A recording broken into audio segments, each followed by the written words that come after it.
Hello. So it is November. So damn it.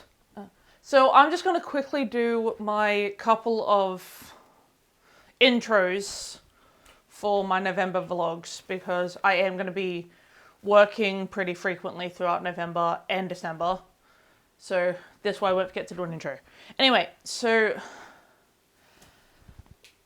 November is going to continue the Booktuber battle that I started last month, where I had Katie Colson and Covers with Cassidy to represent their readathons that I participated in. Now in November, I'm going to do two more. And the first one, or the one for this video, is Completely Melanie. Now, I do a few of hers throughout the year. Merry Bookmas, Seasonathon, I have a list. But yeah, so I basically went through, like with Katie and Cassidy, I went through some of her favorites of the year videos, and I found 3 books that I am going to read. 2 of them I have as audio, 1 I have out from the library. So yeah, the first one that I have actually already started, I'm about 30% into it already, and that is a semi-definitive list of worst nightmares by Rachel Sutherland. Now, it's hard to explain what this one's about, but essentially, this girl, Esther, her family is cursed by the thing that brings them the most fear is the thing that's going to eventually kill them. And Esther is on some kind of mission to get the curse removed, or at least that's what I've gotten from the first 30%. But anyway, so that's the first one. And then the second one that I'm also going to do on audio is The 10,000 Doors of January by Alex E. Harrow. I have done an Alex E. Harrow before, and I gave it 5 stars. That is A Spindle Splintered. And yeah, so I haven't started listening to this yet, so I can't really tell you what it's about, but I will tell you what that's about when I'm up to that book in this video. And the third one that I have, which is the only physical book that I have for the 3 for Melanie, is One to Watch by Kate Stayman London. Now, let's see. I'm wearing the reading glasses, so that I can read these. Essentially, this is a reality show with a plus-size contestant, and I actually read one of these earlier in the year and I gave it 5 stars, and that is If the Shoe Fits by Julie Murphy. And I did really like that one. So hopefully this is similar vibes, and I also enjoy this one. But yeah, so this is essentially The Bachelor with the plus-size contestant. Like I said, a lot similar to If the Shoe Fits by Julie Murphy, but that's more of like a Cinderella type of story. I don't think this one's going to be. And yeah, so that's the intro with me introducing the books, and I will see you guys with whenever I can get back here to do an update. Bye! Hi! So I have finished the first book for Completely Melanie's list on this Booktuber battle, and for that I did just finish a semi-definitive list of worst nightmares.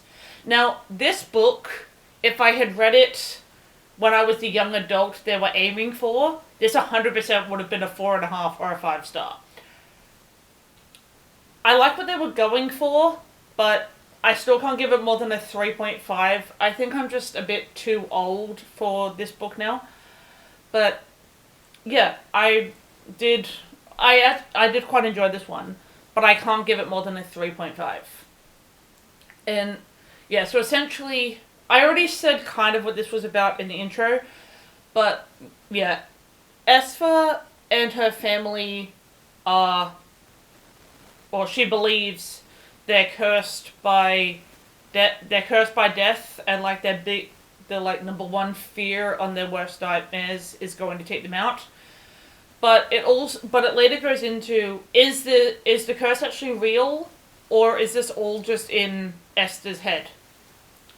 And it goes into like a really dark, kind of like really dark stuff, and an interesting look at mental health. And like I said, I probably would have given this book 5 stars if I had read it like 10 years ago when I was 20, instead of now when I'm 30. But yeah, so it's going to sit at a 3.5, which isn't too bad. And we're off to a good start for this video. And I'll catch you guys in... Yeah, and I'll see you guys in the next clip. Bye!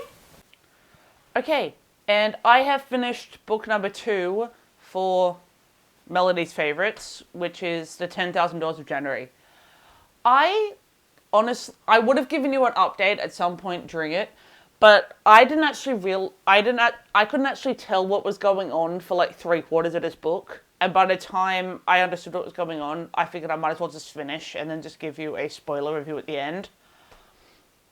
But yeah, essentially, from what I got, this book is about this girl named January, and her father are like, have the ability to like travel through doors to other worlds.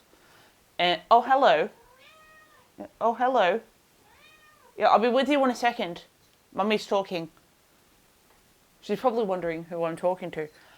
Anyway, what was I saying? Oh, yeah. It turns out, yeah, January, eventually her father disappears, and then she's on a journey to find her father. And, yeah, so that's essentially what that book ended up being about. And, yeah, so she learns about the world of writing and the powers that her family have to write this stuff. And yeah, overall I ended up giving it a 4.5 by the end, because I would have given it higher, but I didn't know what was happening for at least half the book. So yeah, that puts Melanie at a 3.5 plus 4.5. An 8. An 8. Yeah. An 8, I think. I will have the math properly by the time I do the final tally. But yeah, I think that's an 8. Alright, and I will catch you for the last book for this video. Bye. Hi. So, it has been quite a while because I had a few other books I needed to finish. But I have finally finished the last book for this video, which is One to Watch by Kate Stayman London. And I'm giving this 4.5. This book is essentially about this plus-size blogger named B is invited onto this reality show to become the main squeeze, or...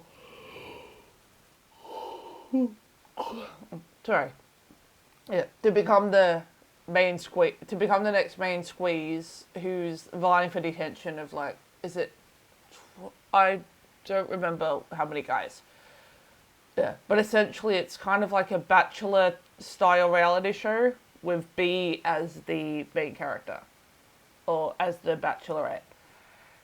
And I did actually, yeah, I really liked the way that they did the realistic look at the different people who would react to a plus-size woman as the love interest, and the reality of how the show runs. Yeah, so I am giving this a 4.5. Or wait, am I giving it a 5? I might be giving it a 5. Let me think for a sec. There wasn't anything I outrightly hated about this book, and it read pretty quickly when I went down. You know, I'm changing it. I'm giving it a 5. Which means I have to quickly just do some math again really quick.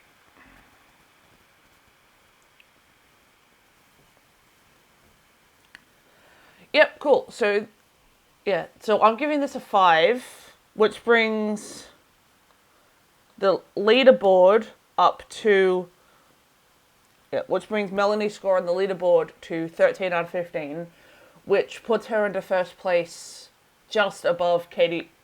She was tied with Katie Colson when I was giving this a 4.5, but now that I'm giving it a 5, that now brings her just ahead. So it's going to be interesting to see what the leaderboard looks like when I'm done with the last 2 books for this battle. But I'll see you guys soon. Bye!